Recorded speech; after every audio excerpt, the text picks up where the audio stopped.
نگار کے ساتھ میں ہوں آپ کا میزبان میاں سیف الرحمان۔ اپنے تعارف کرانے سے پہلے، اپنے موضوعات کا تعارف کرانے سے پہلے اپنے معزز پینلسٹ کا تعارف کرائے دیتا ہوں۔ میرے ساتھ آج تشریف فرما ہیں جناب عاصم حسین صاحب اور کاشف صاحب، اور ان کے ساتھ باسط خان صاحب۔ آپ تینوں ممتاز تجزیہ کار ہیں اور اپنے اپنے شعبے میں مننے پر مننے لوگ ہیں، تو ہم آپ کو خوش آمدید کہتے ہیں، جی آئیں کہتے ہیں۔ اب جناب کچھ موضوعات کے بارے میں ذکر ہو جائے۔ ایک کشمیر کی آزادی اور حریت کی بڑی توانا آواز سید علی گیلانی رحلت فرما گئے ہیں، اللہ تعالیٰ انہیں غریق رحمت کرے، اور ان کا مشن جو ہے ان کے جانشینوں کو اسی طرح جد و جہد جو ہے اس کو کامیاب بنائے اور اس پہ گامزن رہنے کی توفیق، ہمت اور قوت ارادی عطا فرمائے۔ اس کے علاوہ ہمارے پاس جو آج کا موضوع ہے وہ افغانستان ہی ہے۔ ظاہر افغانستان میں لمحہ بہ لمحہ نئی نئی ڈیولپمنٹس ہو رہی ہیں۔ ایک خبر یہ بھی ہے کہ قندھار میں جو امریکہ کے ضبط کیا گیا سامان، اس کے ساتھ طالبان کی پریڈ ہوئی ہے، ان کی بختر بند گاڑیاں، ہیلی کاپٹرز اور سارا اب طالبان کے پاس ہے۔ اس کے علاوہ اور ان کے جو مارک ملی ہیں، جنرل مارک ملی ان کے امریکہ کے، وہ بھی کہہ رہے ہیں جی ہمارا ان کے ساتھ، طالبان کے ساتھ محدود رابطے ہیں۔ یہ ساری صورتحال پاکستان بھی مانیٹر کر رہا ہے، خطے کے ممالک بھی مانیٹر کر رہے ہیں۔ یہ ایک حساس موضوع ہے، تمام ممالک اپنی اس میں اسٹیبلٹی کا بھی ذکر کر رہے ہیں۔ گو کہ طالبان کے بارے میں اب یہ توقعات کی جا رہی ہیں، اس طویل جد و جہد میں انہوں نے ایک نظام حکومت جسے گورننس کا ماڈل کہتے ہیں، اس کو ایوالو کرنے کے لیے بھی کچھ مشاہدات، کچھ تجربات کیے ہیں یا سیکھا ہے کچھ۔ اب آ جاتے ہم اپنے تیسرے موضوع پر، وہ ہے پاکستان کے بارے میں۔ آج شاہ محمود قریشی ہمارے وزیر خارجہ بیان دے رہے ہیں کہ پاکستان پرامن اور مستحکم افغانستان کا خواہاں ہے۔ یقیناً کہ پاکستان کے پہلو میں ہماری مغربی سرحدوں پر طویل سرحد ہے ہماری افغانستان کے ساتھ متصل، تو وہاں پر اگر انسٹیبلٹی یا عدم استحکام آتا ہے تو پاکستان اسے افیکٹ ہوئے بغیر نہیں رہ سکتا۔ اور چوتھا موضوع میں سمجھتا ہوں کہ بڑا الارمنگ ہے، اس میں باقاعدہ یہ اطلاعات آئی ہیں ہمارے اپنے چینل کو، ہماری ایکسکلوزیو یہ سٹوری ہے، اور پہلے بھی ویسے ایسی سٹوری چھپتی رہی ہیں اخبارات میں اور ٹی وی چینلز پہ بھی، کہ لاہور کا جو امراض قلب کا ایک بڑا معروف ہسپتال ہے، پی آئی سی جسے کہتے ہیں، وہاں ناقص سٹنٹ جو ہیں لوگوں کو ڈالے جا رہے ہیں، اور اس طرح کہا یہ جا رہا ہے، اور بڑی خوفناک بات ہے کہ موت بانٹی جائے۔ تو باسط صاحب میں آغاز کروں گا آج کی بات کا آپ سے۔ علی گیلانی جو ہیں ان کے بارے میں کشمیر کی جد و جہد ہے، آرٹیکل 370 کی ریووکیشن ہے، 35A ہے، وہاں پہ سیج ہے جو آج 700 دنوں سے زائد ہو گئی ہے، اور کس طرح کشمیریوں کے ساتھ ظلم روا رکھا جا رہا ہے۔ یہ سارا پیکج کو اس کو آپ سموئیں اپنے تجزیے میں جناب۔ یہ صاحب علی گیلانی صاحب جو جیسی وہ شخصیت تھے، سب سے بڑی اہم بات یہ تھی کہ واحد کشمیری رہنما تھے جو کہ پاکستان کے ساتھ الحاق چاہتے تھے، پاکستان کو اپنا ملک سمجھتے تھے۔ پہلی تو ان کی شناخت یہ بن جاتی ہے، اور اس کے ساتھ ساتھ دیکھیں ستم ظریفی کی بات ہے کہ تقریباً 12 سال مسلسل قید و بند کی صعوبتیں برداشت کی انہوں نے، اور جس طریقے سے ان کی تدفین کی گئی ہے، جی جی، یعنی صبح 4:30 بجے ان کو دفنایا گیا ہے، اور خاص طور پہ ان کے گھر والوں کو یہ پیغام دیا گیا ہے کہ جناب آپ ان کی فوراً تدفین کر دیں آدھے گھنٹے میں، اگر نہیں کریں گے تو ہم کسی نامعلوم جگہ پر دفنا دیں۔ نہایت افسوسناک ہے، لیکن ان کی شناخت جو ہے اگر ہم دیکھا جائے، تجزیہ کریں، ہمارے یاسین ملک سے کر لیں یا جو دوسرے ہمارے لیڈر ہیں ہمارے میر وائز فاروق صاحب سے، تو وہ یاسین ملک اور ویر وائز کچھ اس طرح کے تھے کہ وہ کہتے تھے کہ ہم پاکستان کے ساتھ بات کریں، یعنی ہندوستان بات کرے، اور ہم کوئی ایسا مل کے ایک مشترکہ ایک ایسا کشمیریوں کے لیے ملک بنائیں۔ وہ ان کا ایک پوائنٹ آف ویو تھا جس میں ہمیشہ انہوں نے اسی کی وکالت کی آ کے۔ لیکن یہ جو ہمارے علی گیلانی صاحب تھے، یہ واحد وہ آواز تھی جو کہ ٹرو کشمیریوں کی اور پاکستان کے ساتھ جو الحاق چاہتے تھے ان کی بات کرتے تھے۔ اب دیکھیں اسی طرح جس طرح عبداللہ صاحب ہیں یا وہ مفتی محبوبہ ہے، وہ with in the constitution of India کے ساتھ رہنا چاہتی تھی کہ ہم انڈین کانسٹیٹیوشن کے تحت رہیں۔ تو میں سمجھتا ہوں کہ اس لحاظ سے جس طرح پاکستان نے ایک دن کا سرکاری سوگ منایا، جس طرح ان کی غائبانہ نماز جنازہ پڑھی گئی، یہ ظاہر کرتی ہے میاں صاحب، یہ ریفلیکٹ کرتی ہے کہ پاکستان کی گورنمنٹ ان کی کتنی عزت کرتی ہے، اور عوام بھی نیچرلی عوام بھی، یعنی عوام کی ترجمانی کی ہے نا، عمران خان صاحب نے بھی ترجمانی کی ہے، عوام کی ترجمانی کی ہے کہ انہوں نے ایک دن کا سوگ کیا آ کے، تو یہ ایک بہت بڑا لاس ہے۔ اور ہندوستان، اب ایک چیز میں یہاں میاں صاحب آپ سے ضرور یہاں شیئر کرنا چاہوں گا کہ طالبان نے تو 20 سال کے عرصے میں ایک اتنی بڑی قوت کو شکست دے دی ہے، یعنی امریکہ کو، نیٹو کی تمام فورسز شامل طاقت کو، یعنی سامراجی، یہ کشمیری 70 سال سے جد و جہد کر رہے ہیں۔ کشمیریوں کو سوچنا پڑے گا کہ انڈیجنس موومنٹ ان کی ہے تو صحیح، جاپانی صاحب سے شروع ہوئی، لیکن کیوں آخر یہ آزادی حاصل کر نہیں سکے؟ کیا وجوہات ہیں؟ 2 وجوہات ہو سکتی ہیں۔ ایک یہ وجہ ہو سکتی ہے کیا ہندوستان بہت زیادہ طاقتور ہے، دوسری وجہ یہ ہو سکتی ہے کہ شاید یہاں کے جو کچھ لوگ ہیں وہ حکومت کے ساتھ اقتدار کے خواہاں ہیں۔ یہ ایک لمحہ فکریہ ہے جس پہ کشمیریوں کو اور کشمیری قیادت کو سوچنا پڑے گا کہ کس طریقے سے ہم نے آگے چلنا ہے۔ نہیں، آپ کہہ رہے ہیں ان میں کوئی آستین کے سانپ بھی ہیں؟ نیچرلی ہیں، ان کے سانپ ہیں، اور ساتھ یہ دیکھیں نا میاں صاحب، میں نے تو آپ کو کلیئر بتا دیا کتنی بڑی طاقت ہے سپر پاور امریکہ۔ ویتنام والوں نے شکست دی ہے، الجزائر والوں نے اپنی آزادیاں حاصل کی ہیں۔ کشمیری 70 سال ہو گئے ہیں، پاکستان بھی ان کی امداد کرتا رہا، اخلاقی امداد کرتا رہا، فوجی امداد بھی کرتا رہا، لیکن آج تک وہ آزاد نہیں ہو سکے۔ یہ ایک اہم بات میں اس لیے آپ سے کر رہا ہوں کہ ہمیں سوچنا پڑے گا، کہ کشمیریوں کو سوچنا پڑے گا کہ آخر 70 سال سے ان کو آزادی کیوں نہیں مل رہی آ کے۔ صحیح بات، یہ ایک ایشو ہے جو بہت اہم۔ عاصم صاحب، کشمیری جو ہیں ان کے بارے میں کہا جاتا ہے کہ یہ لبریشن کا اسٹرگل جو ہے ان کا، اس میں کبھی غیر متزلزل انداز میں آگے چلیں۔ علی گیلانی صاحب کی شخصیت کو ڈسکس کرتے ہوئے اس بات کو بھی جو پوائنٹ آؤٹ کیا باسط صاحب نے، اس کا بھی کوئی انالیسس پیش کریں آپ۔ دیکھیں، یہ تو اس میں کوئی شک نہیں ہے کہ علی گیلانی صاحب کی وفات سے جو کشمیر کے اندر پاکستان سے الحاق کے حامی طبقات ہیں ان کی جد و جہد کو بہت بڑا دھچکا لگا۔ گیلانی صاحب کی قیادت میں وہ لوگ بھی متحد اور متفق ہو جاتے تھے جو ان کے نظریات سے ہم آہنگ نہیں بھی تھے، اور انہوں نے مختلف مواقع پہ اس کا مظاہرہ بھی، یعنی اتنی رسپیکٹ کمانڈ کرتے ہیں، یہ آپ کہنا چاہ رہے ہیں؟ بالکل۔ 92 سال میں سے ان کے 70-75 سال تو جد و جہد میں ہی گزرے ہیں۔ صرف ایک ہی کمی رہ گئی ہے کہ انہوں نے ہتھیار خود نہیں اٹھائے، ورنہ وہ اگر ہتھیار بھی اٹھاتے تو یقیناً کشمیر کی صورتحال زیادہ تبدیل ہو جاتی۔ یعنی انہوں نے خود گوریلا جنگ نہیں کی، لیکن جہاد کے لیے باقی ساری قربانیاں انہوں نے دی ہیں۔ کئی دفعہ قید و بند کی سبتیں انہوں نے برداشت کی، اور یہ واقعی پاکستان کا بھی لاس ہے۔ پاکستان کو اس معاملے میں بڑا سوچنا پڑے گا، اور یہ تو ہماری قوم نے تو اتنا مظاہرہ نہیں کیا محبت کا جو میں سمجھتا ہوں، جو کہ ابھی آئندہ دنوں میں ہمیں اور بھی نظر آئے گا، کیونکہ اس وقت حالات پوری دنیا کے بہت عجیب ہوئے ہیں۔ خاص طور پر پاکستانیوں کی توجہ جو ہے وہ افغانستان اور انڈیا کی طرف زیادہ ہے عوام کی اس وقت۔ تو یہ اس وقت یہ جو صدمہ ہے لوگوں کو بھی سمجھ میں نہیں آیا، خاص طور پر کشمیری۔ آئندہ چند دنوں میں ہمیں اس کے مظاہرے دیکھنے کو ملیں گے۔ جو اس کے علاوہ جو سب سے اہم بات ہے جو باسط صاحب نے جس کی طرف اشارہ کیا، دیکھیں، میں ان لوگوں کی رائے کو اہمیت زیادہ دیتا ہوں جو یہ کہنا شروع ہو گئے ہیں کہ امریکہ، برطانیہ، سوویت یونین اور انڈیا، یہ جہاں جہاں انہوں نے فوج کشی کی ہے ان کو واپس آنا پڑا۔ انڈیا کو سری لنکا سے واپس آنا پڑا، امریکہ کی تو ایک طویل فہرست ہے جن ممالک سے فوج واپس آیا، ٹھیک ہے، سوویت یونین کی بھی ایک بہت طویل فہرست ہے، اور پھر بھی واپس آیا، ایشیائی ریاستیں ہیں، سارا کچھ ہے، توڑ پھوڑ بھی ہو گئی۔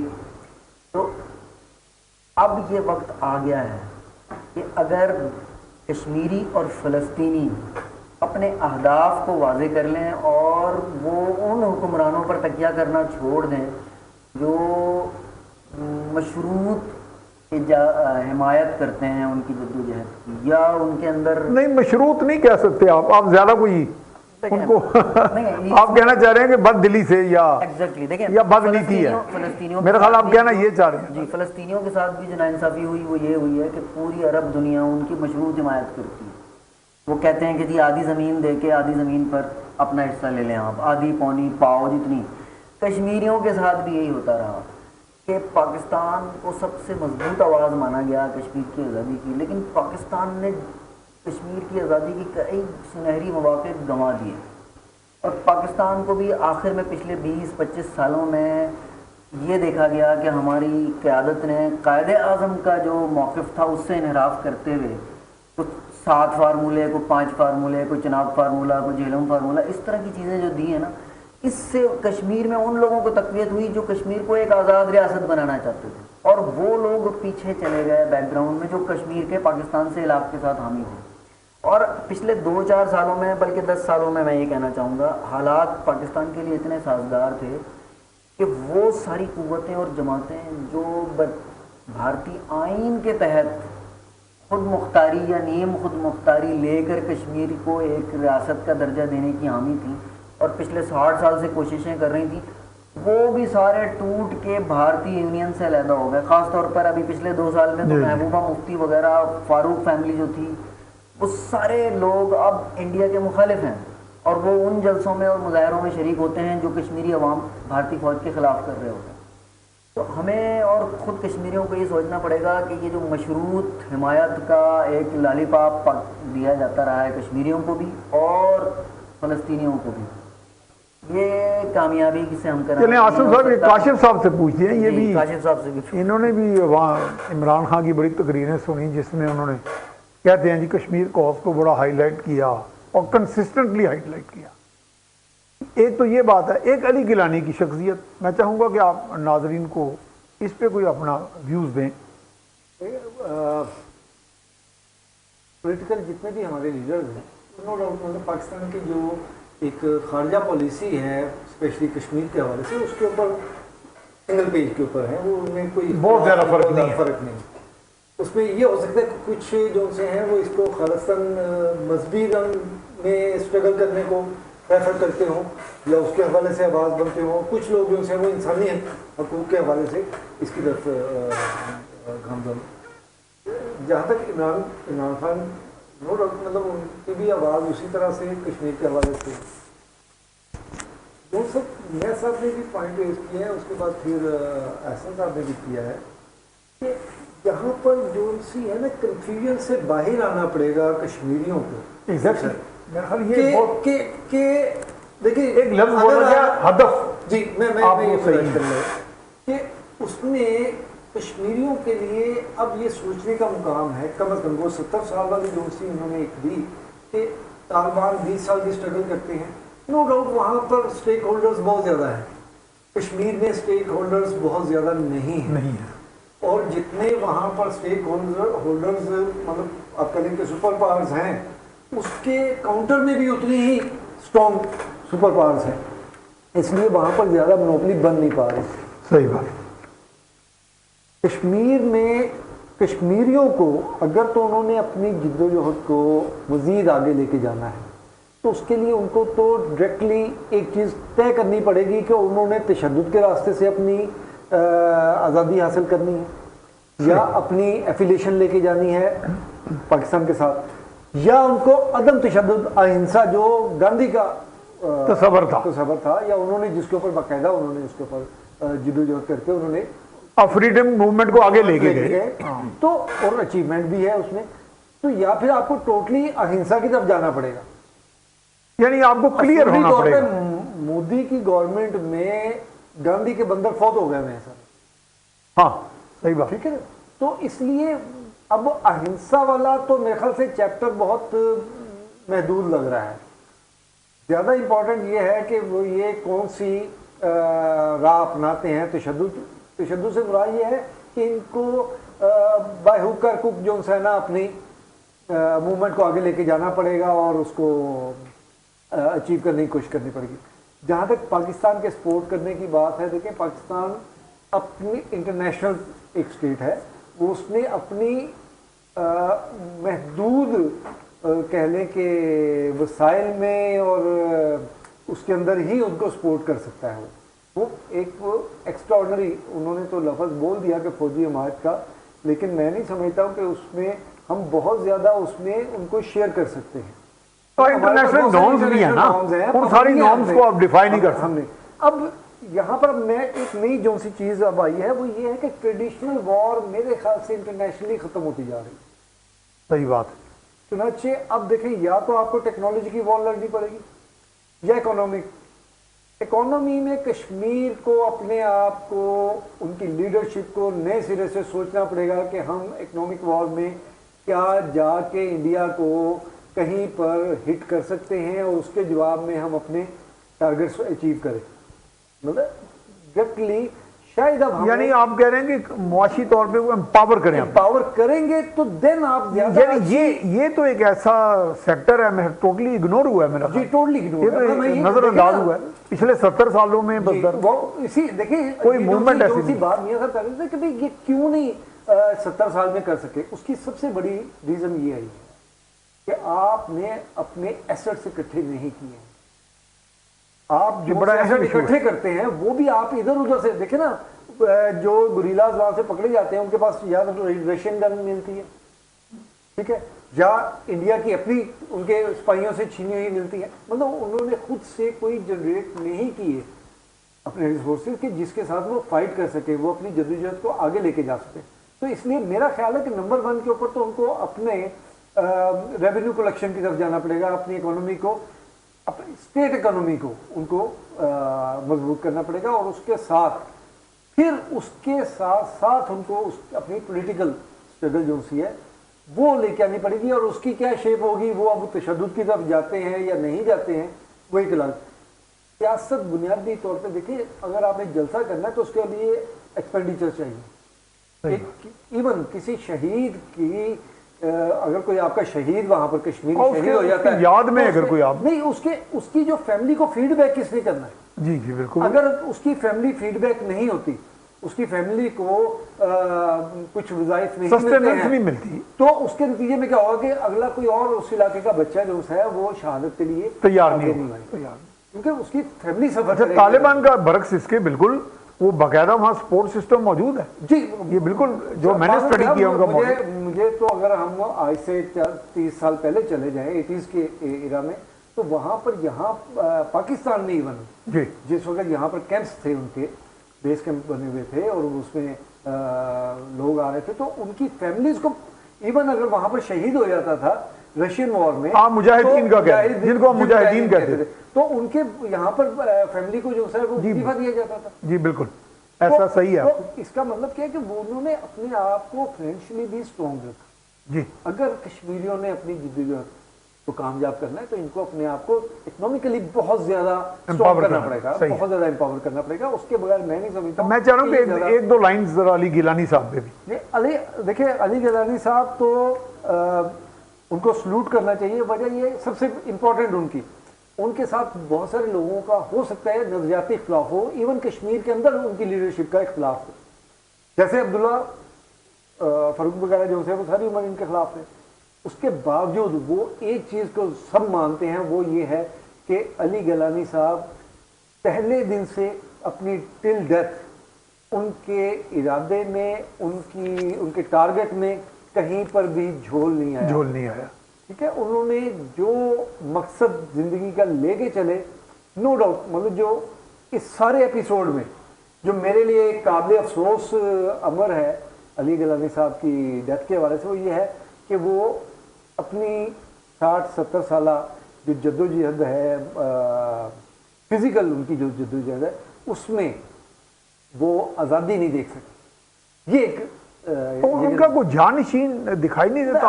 اب یہ ان کے قد و قامت کا نہ ہو, لیکن ان کے مشن کو آگے لے جانے والا. دیکھیں اب جو سی کرنٹ سچویشن ہے نا کشمیر کی, وہاں پر اگر آپ تھوڑا سا غور کریں تو ہمیں تمام لیڈرشپ ہی انڈر کنٹرول نظر آ رہی ہے, دبی ہوئی ہے. کہ ان کے اوپر مطلب آپ کو لیڈرشپ پہلے تو کہیں نہ کہیں کچھ سٹیٹمنٹس یا وزٹس جو ان سے ہیں ان کے ملتے تھے. یہ گزشتہ 2 سال سے جو ان سے ہے یہ وہ آرٹیکل 370 کے بعد آپ دیکھیں نا کہ بالکل ہی سپریس ہو گئے ہیں. تو وہاں پر اب مجھے اب یہ لگتا ہے کہ پہلے تو شاید وہاں پر بھی وراثتی قسم کا معاملہ چل رہا تھا پولیٹکس میں بھی، لیکن اب عوامی لیڈرشپ آئے گی جو عوام کی ضرورتوں کے مطابق، کشمیری عوام کی ضرورت کے مطابق وہ اپنی لیڈرشپ خود پیدا کریں گے اور وہ جینوئن ہوگی، اور وہ کوئی امید ان سے امیدیں وابستہ کر سکتے ہیں. وہ بالکل ایسے ہی. اچھا باسط صاحب، افغانستان اور کئی اس کی جہتیں ہیں، تو نئی ڈیولپمنٹس آ رہی ہیں. میں بلکہ تھوڑا سا وہ پڑھ بھی دیتا ہوں کہ کئی چیزیں ہمارے سامنے آئی ہیں. قندھار میں ضبط کیے گئے امریکی سامان کے ساتھ طالبان کی پریڈ ہوئی، بختر بند گاڑیاں اور جو سارے بلیک ہاک ہیلی کاپٹر کی نمائش ہوئی، عوام کی ایک بڑی تعداد جو افغانستان کی وہ پریڈ میں بڑا انہوں نے شرکت کی. اچھا اب یہ بھی امریکہ بہادر پھر آ گیا بڑی محبت میں طالبان کی، اور وہ کہہ رہا ہے جی طالبان کے ساتھ مل کر داعش کے خلاف کارروائیاں جو ہے کریں گے. جنرل مارک ملی ان کے امریکہ کے کہہ رہے ہیں کہ طالبان کے ساتھ ہمارے محدود روابط ہیں. اور اس طرح کی اقوام، اور ایک الارمنگ سچویشن جو وہاں ڈیولپ ہو رہی ہے بڑی تیزی سے، وہ غذائی بحران ہے. اقوام متحدہ نے خاص طور پر اس پہ الرٹ جاری کیا ہے. اس پہ میں چاہ رہا ہوں کہ اور بھی اگر آپ کے ذہن میں پوائنٹس ہوں. دیکھیے بھیا صاحب، جو افغانستان کی صورتحال ہے نا اس وقت ابھی بھی فلوئڈ ہے کافی. It is not still settled. کوئی ایسا لگ نہیں رہا کہ بہت سیٹلڈ ہو گئی ہے. It's pre mature to say کہ جی Afghanistan has become a stable country now.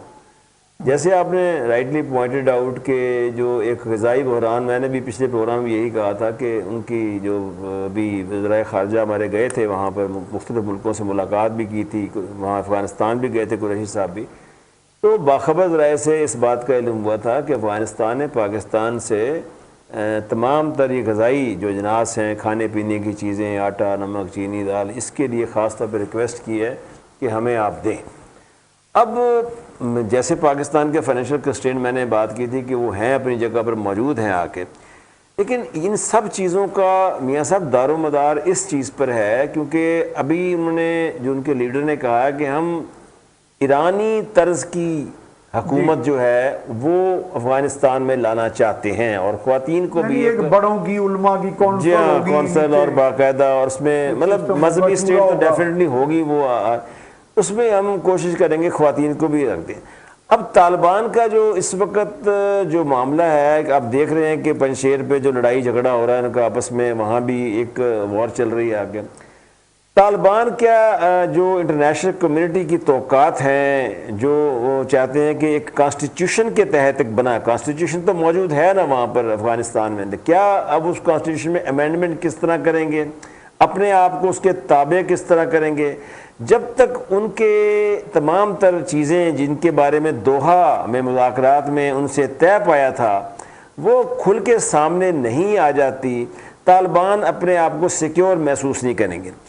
ایک چیز ڈیفینیٹلی کنفرم ہے کہ طالبان کا پچھلا دور اور اس کا دور زمین آسمان کا فرق ہے، اور وہ چاہتے ہیں کہ وہ ایک مسلمہ طور پر اپنے آپ کو ایک مسلم اسٹیٹ کے طور پر اور افغانستان کو ایک اسلامک اسٹیٹ کے طور پر منوایا جائے اس کے اندر آ کے. لیکن جس میں اسٹیٹ کرافٹ کے انگریڈینٹس ہوں وہ ہونے چاہیے، کیونکہ وہ ابھی تک تو افراتفری ہے. ابھی دیکھیں نا، وہ بھی تو جہاز بھی بیچارے دیکھ رہے ہیں کہ کس حالت میں ہے، قطر سے بھی کوئی امداد دی جا رہی ہے کہ کس طرح جہازوں کو ٹھیک کیا جائے. وہ اصل چیز وہ ہے کہ جب ان کا مکمل طور پہ ایک سٹرکچر پولیٹیکل سامنے آ جائے گا اور کانسٹیٹیوشن کا وہ ذکر کریں گے اور بتائیں گے جی کہ ہماری یہ پالیسی ہوگی، پھر میں سمجھتا ہوں کہ اس صورت میں جو یورپین کنٹریز ہیں، امریکہ ہے، جو اس طاق میں بیٹھے ہوئے ہیں کہ افغانستان، کیونکہ جو انہوں نے پلان کیا تھا، ہم تو دوحہ منصوبے کو یہ سمجھتے ہیں نا کہ دوحہ میں چلو جی طالبان سے کمٹمنٹ ہوگی، فوجیں واپس بلا لی گئی، اچھا جی امریکن فوجیں چلی جائیں گی، قیدی رہا ہو جائیں گے، اچھا جی قومی حکومت بن جائے گی. تو اب قومی حکومت والا جو معاملہ ہے نا، سر دست وہ سب سے اہمیت زیادہ اختیار کر گیا ہے. امریکہ بھی اس طاق میں بیٹھا ہوا ہے، یورپین یونین بھی بیٹھا ہوا ہے. پاکستان دیکھیں جو کہ سب سے پہلے قبول کرنے والا تھا طالبان کو، وہ بھی ابھی تک فنگر کراس ہے ان کی، ابھی تک وہ بھی کوئی نہیں جا رہے. لہٰذا پاکستان بھی یہ چاہ رہا ہے کہ کسی طرح دوسرے ممالک پہل کریں، میں بھی چین پہل کر دے اس میں یا کوئی اور ملک پہل کرے تو پھر پاکستان اس کے ساتھ. تو لہٰذا طالبان کی جو نظریاتی جو ایک جنگ تھی وہ تو انہوں نے اس پہ فتح حاصل کر لی اور ان کے امریکہ کے خلاف. سمبولک ڈیمونسٹریشن بھی ہو گئے اور انہوں نے ہتھیاروں کی بھی نمائش کر دی, کوفن بھی بنا دیے, ان کے جنازے بھی نکال دیے امریکن کے. بٹ اصل چیز وہ ہے کہ کیا وہ ایک بہتر حکمران کہ ایک ساورن اسٹیٹ کے طور پہ ایگزسٹ کر سکتے ہیں کہ نہیں کر سکتے.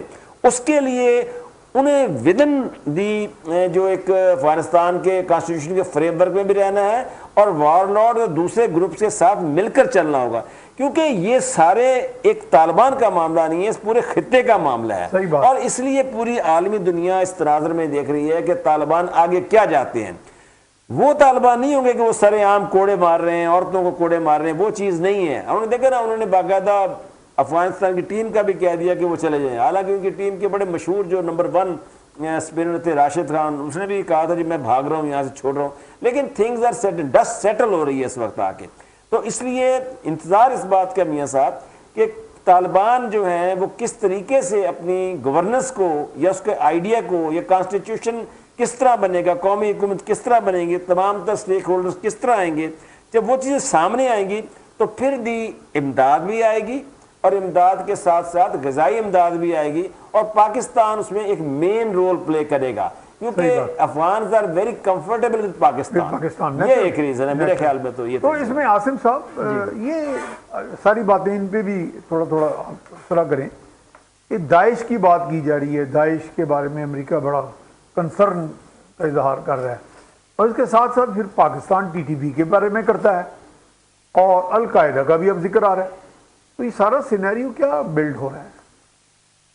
دیکھیں یہ جتنی بھی تنظیمیں ہیں نا, داعش, TTP, القاعدہ وغیرہ, ان کے آڑ لے کے ساری دنیا میں جنگیں لڑی گئی ہیں, لیکن آج تک نہ کبھی ان کی کوئی لیڈرشپ سرفیس ہوئی ہے, اور جو سرفیس ہوئی بھی ہے وہ ڈوبیس نیمز ہیں, خالی کاغذی نام ہے, کسی کا کوئی نون کیریکٹر یا ہسٹری موجود نہیں ہے.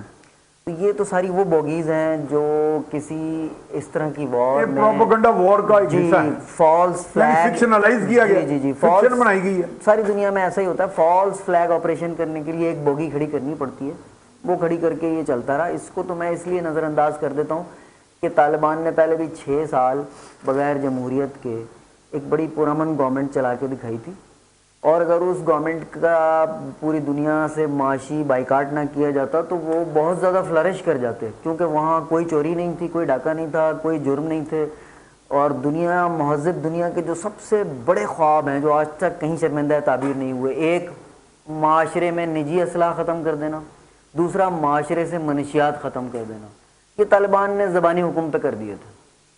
اور یہ تو اس پر تو بڑا کالم لکھے گئے ہیں, کتابیں چھپی ہیں کہ افغانستان کے حملے 9/11 کے سارے حملے کے پیچھے جو راز پنہا تھا وہ یہ تھا کہ چونکہ طالبان نے یہ ہیروئن کی کاشت اور اس کی پیداوار بند کر دی تھی تو ڈرگ لارڈز حرکت میں آ, تو دنیا کی تمام خفیہ ایجنسیاں اپنی کارروائیوں, اپنی تخریب کاری کے لیے جو پیسہ بناتی تھیں وہ ڈرگ بیچ کے بناتی تھیں. تو امریکہ کی بڑی بڑی ساری خفیہ ایجنسیاں بھوکی مرنے لگی تھیں, تو انہوں نے افغانستان پہ قبضہ کرنے کے بعد سب سے پہلا کام جو کیا تھا وہ کہ کوکین کے اور یہ افیون کی کاشت کرنے والے سارے اب جو کہا جا رہا ہے اب امریکہ اور طالبان مل کے داعش کا صفایا کریں گے, یا یہ کیا اسٹریٹجی ہے؟ یہ بھی صرف ہوگی ہے. میں یہ سمجھتا ہوں کہ 20 سال امریکہ وہاں رہا مکمل کنٹرول کے ساتھ. اگر امریکہ 20 سال رہ کے داعش کی جڑ نہیں اکھاڑ سکا تو اس کا مطلب ہے کہ داعش ساری کاغذی تنظیم ہے, یہ کچھ بھی نہیں ہے, یہ صرف چند اخبار نویسوں اور امریکی حکومت کے چند عہدیداروں کے ذہن کی اختراع ہے اور کچھ بھی نہیں ہے. رہا سوال یہ ہے کہ اب میرے علم میں اضافہ کر جی اب رہا سوال یہ کہ وہاں کیا ہوگا. طالبان نے پہلے بھی جمہوری حکومت نہیں چلائی اور اب بھی انہوں نے جو نیشنل گورنمنٹ جس کا دوحہ میں بڑا چرچا ہوتا تھا اب بھی انہوں نے اس کو ریفیوز کر دیا, کیونکہ نیشنل گورنمنٹ کے لیے حامد کرزائی کو اور عبداللہ کو ان کی شرائط ماننی تھی جو انہوں نے انکار کر دیا تھا. اسی وجہ سے تو ساری جنگ ہوئی اور یہ پھر انہوں نے پبلک سپورٹ کے ذریعے بغیر گولیاں چلائے افغانستان کے اوپر کنٹرول حاصل کر لیا. میرا اپنا خیال یہ ہے کہ چونکہ اب طالبان کی اسٹریٹجی ہی تبدیل شدہ ہے نا, اور دنیا کو بھی ابھی یہ بات پتہ لگ گئی ہے کہ وہ خواتین کے ساتھ جو ویڈیوز چلی تھیں مارنے کی وہ ساری جعلی تھیں.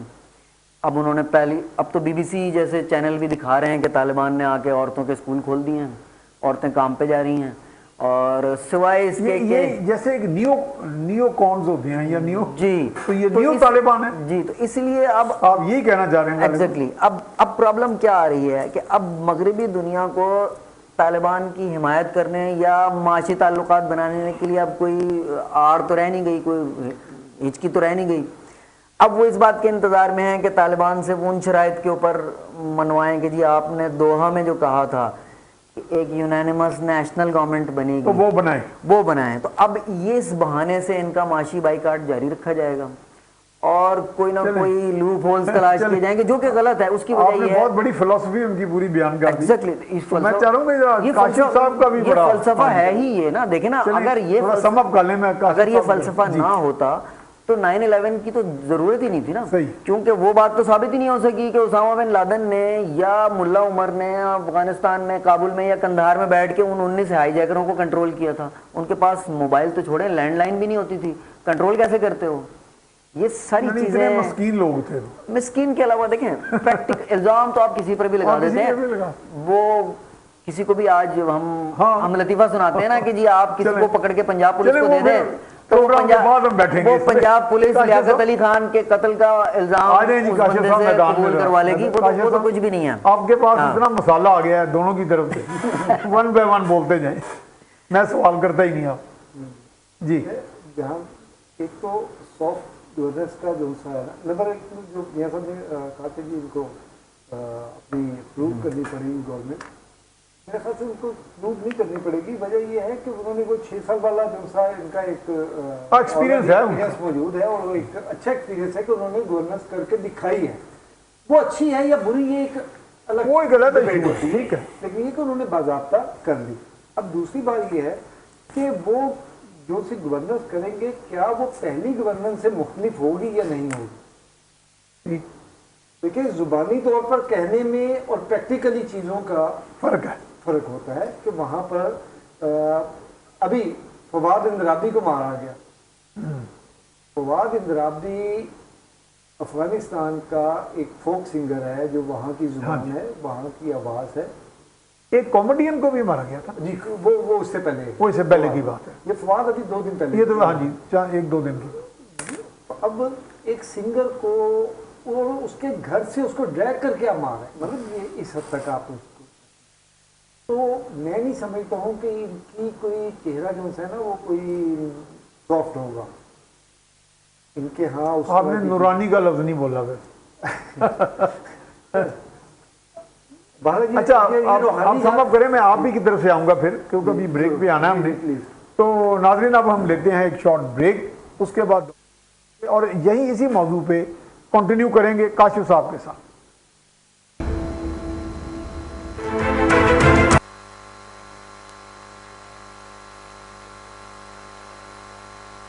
جو بات کر رہے تھے افغانستان کی صورتحال، داعش، غذائی بحران، ان کا نظام حکومت، کہا گیا طالبان کی طرف سے کہ اگلے 3 روز میں حکومت کا قیام عمل میں آ جائے گا، خواتین کی شمولیت، یہ سارے موضوعات کا احاطہ کریں گے Kashif sahab. Over to you.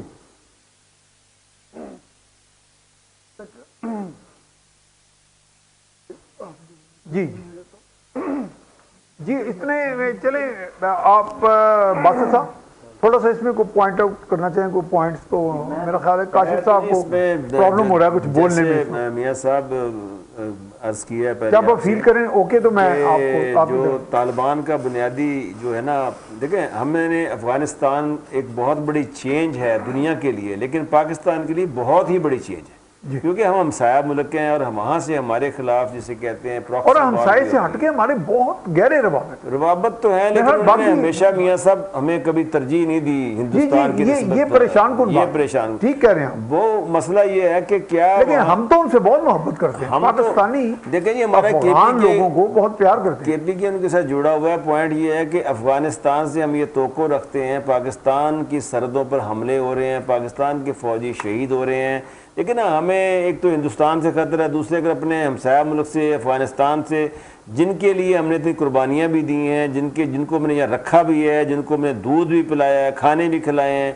میں یہ کہتا ہوں کہ ان کی طرف سے یہ 2 چیزیں ہیں. ایک تو یہ کہ وہ ڈیورنڈ لائن والا معاملہ ان کو سیٹل کرنا چاہیے ونس فار آل پاکستان کے لیے، اور دوسرا یہ کہ وہاں سے جو ہو رہی ہے مداخلت ہو رہی ہے ٹی ٹی پی والے کر رہے ہیں، اس سلسلے میں طالبان کو ایک نہ صرف وہ بلکہ داعش اور ٹی ٹی پی یہ دونوں پاکستان کے لیے خطرہ ہے، ہمارے لیے بھی خطرہ ہے، ان کے لیے بھی دو ٹوک موقف ہونا چاہیے، اس میں ان کا کلیئر ہونا چاہیے۔ اب تک جو جتنے بھی ترجمان ہمارے ٹیلی ویژن پر آ رہے ہیں، ہمارے مختلف چینلز پہ آ رہے ہیں، انہوں نے کوئی واضح موقف نہیں کیا، لیکن وہ یہی کہتے ہیں جی کہ پاکستان جانے وہ جانے، وہ ان پہ ان سے مذاکرات کریں۔ آپ مجھے بتائیے میاں صاحب، مذاکرات ہمارے لیے باعث تشویش ہے۔ مذاکرات کاشف صاحب کوئی آپ بات کر سکتے ہیں اس وقت؟ جی کمفرٹیبل ہوئے آپ؟ اچھا چلیں، تھینک یو ویری مچ۔ دیکھیے میاں صاحب نے ڈیورنگ لائن کی بات کی، میرے خیال سے پاکستان کی جو اس وقت ڈاکٹرائن ہے نا خاردار تار لگانے کی بارڈر کے اوپر، وہ بڑی کامیاب ہے۔ اس کی وجہ سے بہت زیادہ جو پینیٹریشن ہوتی تھی پہلے، وہ جسے انفلٹریشن کہتے ہیں، وہ رک گئی، وہ بہت حد تک جو ہے اس کے اوپر منیمائز ہو گئی، کم ہو گئی۔ اب ابھی بھی ریسنٹلی اب جب ہماری کسی پاک ملٹری پوسٹ کے اوپر جو اٹیک ہوتا ہے وہ ادر سائڈ سے مطلب باڑ کے دوسری طرف سے ہو رہا ہوتا ہے، اندر آ کے براہ راست چوکی کے اوپر اٹیک نہیں ہوتا، وہاں سے مطلب دور سے فائر ہوتا ہے جو افغانستان کی حدود کے اندر سے ہو رہا ہوتا ہے۔ تو وہ جو باڑ کا مطلب ڈیورنگ لائن نو ڈاؤٹ مطلب وہ ایک بڑا ایشو ہے، اور اس میں ابھی کچھ ٹائم لگے گا کہ اس کو ہم انفورس کر سکیں کہ مطلب وہ اس کے اوپر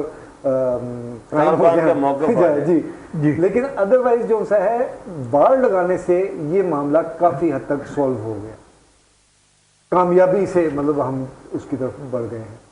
اچھا، اب جہاں تک ہے خواتین کو رائٹس دینا یا داعش کا یا طالبان کے ساتھ یا ٹی ٹی پی کا جو معاملہ ہے، اس میں دیکھیے طالبان کا جو ٹی ٹی پی سیکشن ہے مطلب وہ انہی کی بنیاد کے اوپر کھڑا تھا نا، ان کی آف سپرنگ ہے، وہ دیکھا جائے انہی کے بچے ہیں جی، انہی کے بچے ہیں، یا کم از کم ان کی سپورٹس یا شیر باز سے وہ اپنی ایکٹیویٹیز جاری رکھے ہوئے تھے، اور دوسرے لفظوں میں ان کے لیے ریونیو جنریٹ بھی کر رہے تھے۔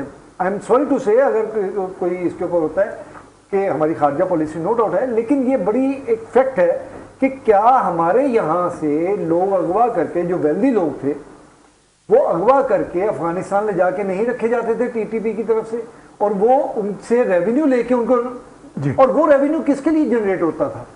وہ it self Taliban T T P Pakistan کے لیے نہیں تھا۔ اچھا کاشف صاحب، کیونکہ ٹائم بڑا کم ہو گیا ہے تو اگر آپ کمفرٹیبل ہیں یا پانی پی لیں آپ، تو میرا خیال میں باسط صاحب کی طرف آ جاتا ہوں۔ باسط صاحب، یہ ہماری خبریں کی چینل 5 کی ایکسکلوسیو خبر ہے، پہلے بھی ویسے آتی رہی ہیں ایسی خبریں کہ پی اے سی انسٹیٹیوٹ آف کارڈیالوجی زائد المیاد سٹینٹ ڈال رہا ہے، یعنی موت بانٹ رہا ہے، تو یہ بڑی تشویشناک خبر ہے، اس پہ کوئی کمنٹ کریں پلیز، اب ٹائم بہت تھوڑا رہ گیا، ایک دو منٹ ہے ہمارے پاس۔ میں صرف یہی عرض کروں گا کہ یہ بنیادی طور پر پاکستان کی سالہ سال سے بیڈ گورننس کا نتیجہ ہے کہ ہمارے ہاں زائد المیاد ادویات ملتی ہیں، زائد المیاد پانی ہے، زائد المیاد دودھ بھی آپ کو ملاوٹ والا ملتا ہے۔ یہ سٹنٹ والی بات آپ کو یاد ہوگا، ثاقب نثار صاحب جب 100 میٹر انہوں نے بہت نوٹس لیا تھا کہ کتنی شرم کی بات ہے۔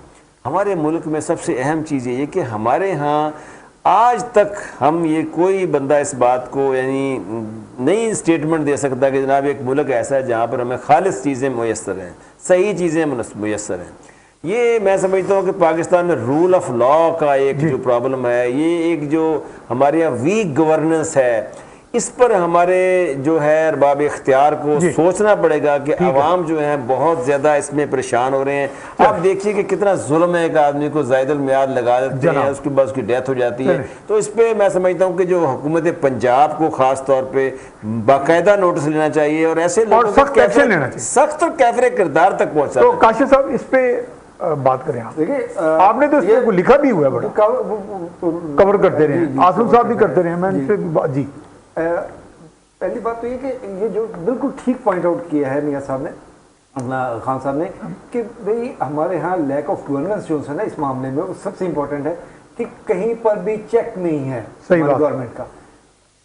اس کا نتیجہ کیا ہوتا ہے کہ آپ کہہ لیں کہ $3 کا ایک اسٹنٹ جو ہے وہ یہاں پہ 1.5 لاکھ کا ڈالا جاتا تھا، سب سے پہلی جاتی، یعنی یہ لوٹ مار بھی تھی، یہ لوٹ مار۔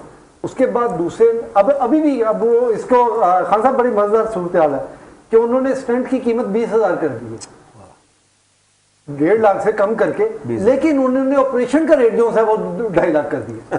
اب بات وہیں آ گئی، مطلب وہ دوبارہ وہ وہیں پر 3 لاکھ کا آپ کا جو سا ہے وہ ہارٹ کا آپریشن چلا گیا. تو مطلب یہ صورتحال ہمارے، کیونکہ وہ معاملہ وہی ہے جو سا انہوں نے پوائنٹ آؤٹ کیا کہ جی گورنمنٹ کا کہیں پر بھی چیک نہیں ہے، ریٹ نہیں ہے. صحیح بات. ٹھیک ہے. اور اب گورنمنٹ کیوں بلیک میل ہوتی ہے؟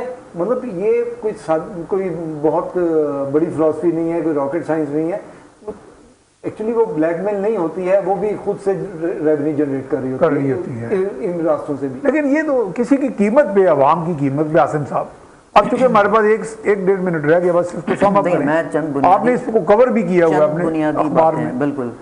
اول تو یہ گورننس کا معاملہ تو نو ڈاؤٹ ہے، وہ تو ہے ہی ہے، شعبے میں ہے، ہر شعبے میں ہے. ٹھیک ہے. لیکن یہ جو فارماسیوٹیکل مافیا ہے نا، یہ دنیا کا آئل اور ہتھیاروں کی انڈسٹری کے بعد سب سے بڑا مافیا ہے. تقریباً یہ بھی بہت بڑا طاقتور سب سے بڑا مافیا ہے، اتنا ہی بڑا ہے. یہ دنیا میں حکومتیں الٹنے، تختے الٹنے اور نئی حکومتیں انسٹال کرنے میں یہ بہت ایکٹیو ہے ہر جگہ. یہ اپنے ٹھیک ہے جی. اور عمران خان صاحب جو آ کے یہ ہمیشہ اس دعوے کے ساتھ آئے پچھلے 12-14 سال میں کہ مافیا ختم کر دوں گا، لیکن یہ سب سے زیادہ عمران خان صاحب کی حکومت یہ فارماسیوٹیکل مافیا کے ہاتھوں نہ صرف بلیک میل ہوئی ہے بلکہ ڈیفیٹڈ ہو چکی ہے.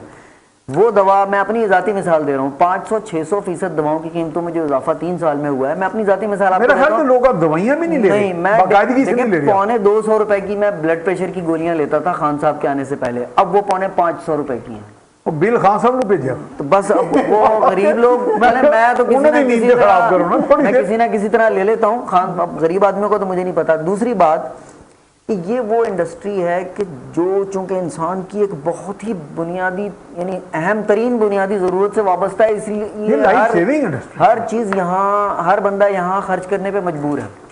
تو اب یہ تو حکومتوں کو چاہیے کہ وہ اس مافیا کو کنٹرول کرے. یہ اسٹنٹ کی بات کی ہے انہوں نے. میں تو یہ بھی بات جانتا ہوں، ایک ڈاکٹر صاحب نے مجھ سے، جو بہت بڑے ڈاکٹر تھے، ابھی بھی ہیں، ریٹائر ہو چکے ہیں، انہوں نے کہا کہ جی یہ تو پریکٹس ہے ہماری. اچھا. ہاں، کہ ایک سٹنٹ ڈالنا ہوتا ہے، ہم یعنی کہ وہ یہ اندر کی بات آپ بتا رہے ہیں. جی جی. یعنی وہ کہتے ہیں کہ ہم گڑبڑ کرتے ہیں. جی، وہ کہتے ہیں ایک کی جگہ ہم 3 سٹنٹ ڈالتے ہیں. اور کئی اسپتالوں میں، پرائیویٹ اسپتالوں میں کیا ہوتا ہے، ایک سٹنٹ ڈلتا ہے، بل 2 کا یا 3 کا بنتا ہے. اس کو بھی چھوڑ دیں آپ. لوگ 6-7 لاکھ روپے پکڑے گا کون سر؟ جب میڈیا بھی نہیں پکڑ رہا. کاشف صاحب نے ایک انتہائی خوبصورت بات کی ہے، اللہ تعالیٰ کو اوپر سے فرشتے اتارے گا. کاشف صاحب نے ایک انتہائی خوبصورت اور بنیادی بات کی. یہ آپ یہ نہ سمجھ لیں انہوں نے کوزے میں دریا بند کر دیا، اور وہ یہ کہ جو حکومت کے اہلکار ہیں بڑے بڑے اعلیٰ درجے پہ، پارلیمنٹ میں بھی جو بیٹھے ہوئے ہیں، وزارتوں پہ، ان کا ریونیو بھی اسی جگہ سے جنریٹ ہوتا ہے، اور ایسے ہی تمام راستوں سے جنریٹ ہوتا ہے. عوام پے کرتی ہے، اور لوگ یہ جو سرمایہ داری نظام کی خاص بات یہی ہے کہ جو سرمایہ دار طبقہ ہے نا، ساری دولت معاشرے کی جمع ہو کے اس کی جیب میں چلی جاتی ہے. یہ بہت بڑا میگنیٹ ہے، بالکل، یعنی ہر طرف سے مال کھینچ رہا ہے. جی، اور ہمارے ملک تک محدود نہیں ہے، یہ پوری دنیا میں ایسے ہی کام کر رہا ہے. آپ دنیا میں اور جگہ چلے جائیں، ہیلتھ انشورنس کے نام کے اوپر گورنمنٹ پبلک منی بلیک میل ہو کے ایک ہیلتھ سیکٹر میں جا رہا ہے. موضوع بہت بڑا ہے، بہت بڑا موضوع ہے، لیکن میرا خیال ہے پروگرام کیا جائے اختتام کی طرف جا رہے ہیں. جی، میں کنکلیوڈ کروں گا. تو ناظرین، آپ نے یہ ساری بات چیت سنی. ہم نے افغانستان پہ بھی سیر حاصل بحث کی، کشمیر کے علی گیلانی صاحب کا ذکر ہوا، اور خاص طور پہ یہ جو مافیاز ہیں، یہ ہماری چینل 5 کی خبریں کی جو خبر ایکسکلوزیو زائد المیاد سٹنٹ موت بانٹی جا رہی ہے انسٹیٹیوٹ آف کارڈیالوجی لاہور میں، یہ بڑی باعث تشویش ہے. یہ حکومت کو اس پہ باقاعدہ سخت ایکشن لینا چاہیے. حکومت نام کی کوئی چیز دکھائی نہیں دے رہی سب طرف، کیونکہ اب ہم اختتام کی طرف پہنچ چکے ہیں. میں کالم نگار پروگرام سے اپنے مہمانان جو باسط خان صاحب، عاصم صاحب اور کاشف صاحب کے ساتھ آپ سے اجازت چاہوں گا. اللہ حافظ.